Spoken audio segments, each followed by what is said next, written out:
Africa Content TV.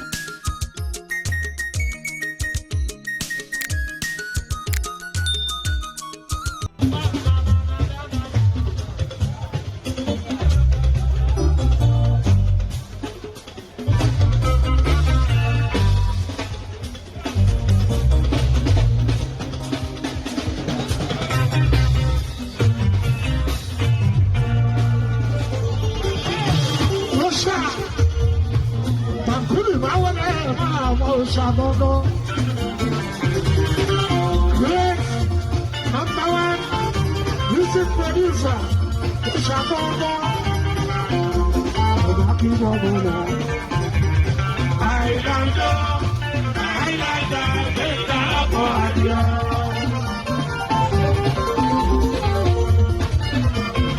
Oh, look, you don't be like a guy. I just said that you more. What do you do?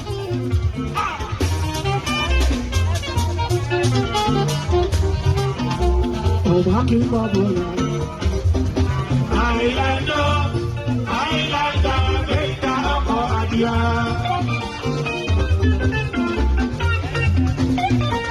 Ẹ wá fún wa láyè. Ẹ má bínú. A jẹ̀ láti pọ́nlé àwọn èèyàn tó bá wá bí. Ká fún wọn láyè kan bọ́ síbí.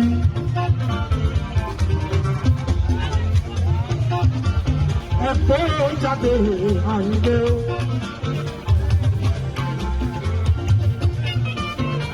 Ẹ jẹ́ àṣeré ọ̀, jẹ́ àṣeré ọ̀wọ́. Ẹ jọ ẹ gbọ́wọ́ náà jáde, jẹ́ àṣeré ọ̀wọ́. Ẹ tẹ, ọ̀gá ìlérí ọwọ́ lòun náà.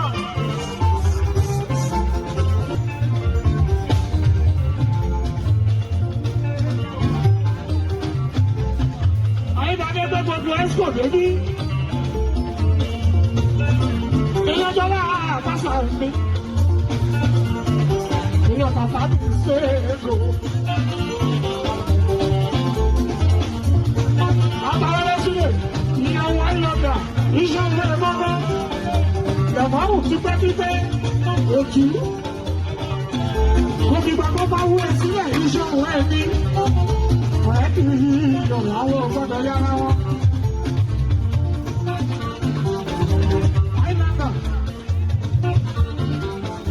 Iṣẹ́ wọn ni sàmì ìfẹ́ láàgọ́.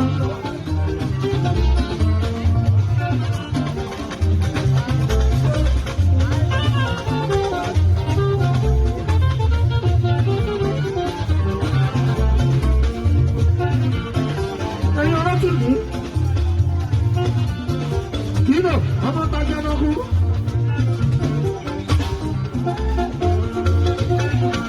Òun á kí bọ́ọ̀bù náà. Islander, Beta Boadia. Ìbàrẹ̀ nílé.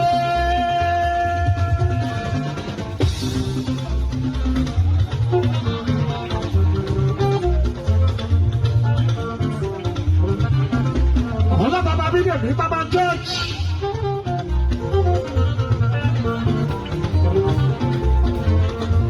Ọ̀pọ̀lọpọ̀ ọ̀dà mi rárá. Ọkọ̀ àbíyàwó àpè. Islander ní Gbẹ̀ngà ọmọ Dikones. Wọ́n sì ẹ̀gbẹ́ ọ̀làdàpọ̀. Akébọ̀bọ́lá ọmọ Akínsọ̀yà ní màá ẹ̀ládé Olúmọ. Ẹ̀gbọ́n fọ́ Olúṣàbí ilé màá ẹ̀. Ọmọ Clement Tòjó. Akébọ̀bọ́lá Ìdọ̀rẹ̀ nínú Oǹdó. Èèyàn kẹ́ wá kí ọ̀rọ̀ ẹ pàṣà.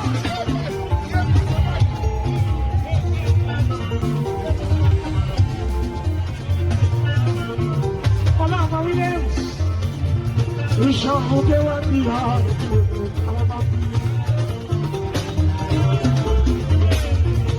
Bẹ́ẹ̀ka orí ẹ̀ má jẹ ọlẹ́jọ́. Ẹ̀dá ẹ̀ má jẹ ọmọ sí. Ọmọ èèyàn kan máa ṣàlàkàkọ̀ ẹ̀mí kí n gbọ́. kí n bọ̀bọ̀. Àìlànà nígbà ọkọ̀ àdìyà.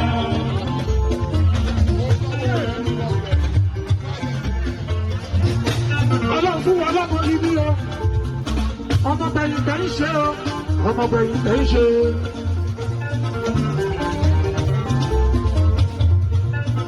Olúwayé mi ìbòjì. Akíyẹ àìlágbà kúlẹ̀dẹ̀ màmá ẹ̀. Ọmọ akínpọ̀ bọ̀là, ọmọ kílẹ̀dẹ̀ tójú, akínpọ̀ bọ̀là nígbà èmi. Gbẹ̀ngà àwọn ikú wọn bẹ̀rẹ̀ tẹ̀lé, wọ́n rí ṣàkọ́.